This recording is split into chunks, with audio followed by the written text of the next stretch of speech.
Amelia Mignonette Thermopolis Rinaldi, Princess of Genovia. From the Princess Diaries, originally a novel by Meg Cabot, but also adapted into a movie about a young girl who finds out one day she's a princess and goes on a journey of learning how to be one. So this is actually one of my favorite movies of all time. I used to watch this movie so much with my friends that I knew every line, and then I would be that person who would watch the movie with you, and then I would just be reciting all of the lines by memory before they come up on screen. Sorry. But I follow this account on Instagram, Books and Films, and one day I saw this post, which is the scene where Mia is starting princess lessons and is given this stack of books to read by Queen Clarice. So I thought, since I love this movie and I live in San Francisco, which is the home of Mia Thermopolis herself, let's read these books as if we're training to be princesses, and then let's talk about them.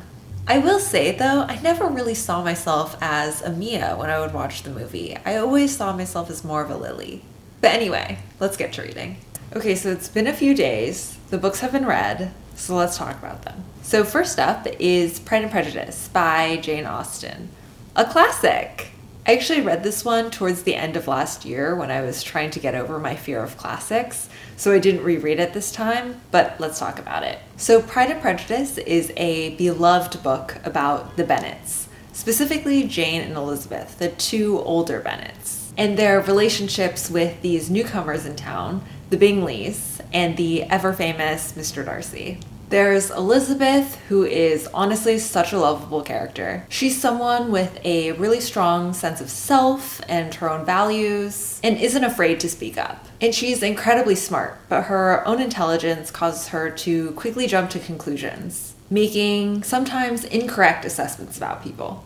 Then there's Mr. Darcy, who in the beginning comes across really brooding and off-putting, and just generally lacks self-awareness in that fact. And throughout the book, these characters slowly grow, which ultimately is what brings them together. What I think is the most interesting about this book is actually the modern experience of reading this book. Because it was first published in 1813, which is insane. But this book is somehow so timeless, and its themes are relatable and relevant even in modern day, which is what I find most impressive about it.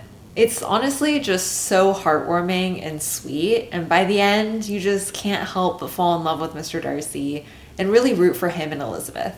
It does sometimes kind of read like a book that was written a while ago, and by that I mean through its language, like I had to look up a few words sometimes. But it was very worth it. I ended up rating it 4.5 stars, and it was just overall such a heartwarming read. So next we have our second book, which is A Room of One's Own by Virginia Woolf, which actually isn't a novel, but an extended essay based on a series of lectures that she gave at a few women's colleges. So this is actually my first introduction to Virginia Woolf, and I have to say, what took me so long? I'm obsessed.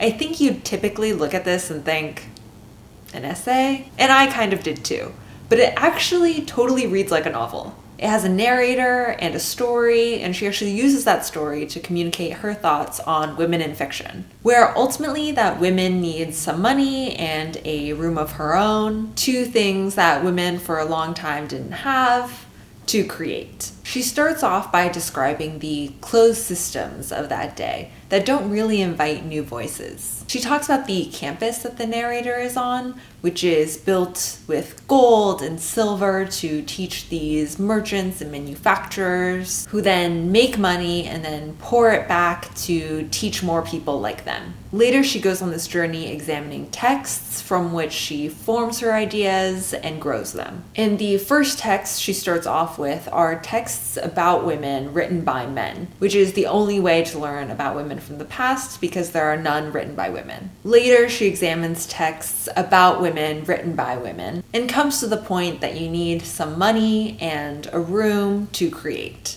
Money because of time and security, so you're not forced to do these odd jobs that you don't want to do that just leave you angry and bitter. And a room of one's own, space to think and work, a literal and figurative way to block out distraction, noise, and judgment. Anyway, it was actually a really great read, and one that I also feel like is relevant in the modern context. Like, in many ways, as I was reading it, she really felt ahead of her time. But the best part is the whole time the writing is just so casually beautiful. But I rated this a 4.5 stars. I can't believe I waited this long to read Virginia Woolf because I think I'm gonna have to read a lot more of it. But anyway, thanks to Queen Clarice for the book recs today. They were surprisingly timeless and classic.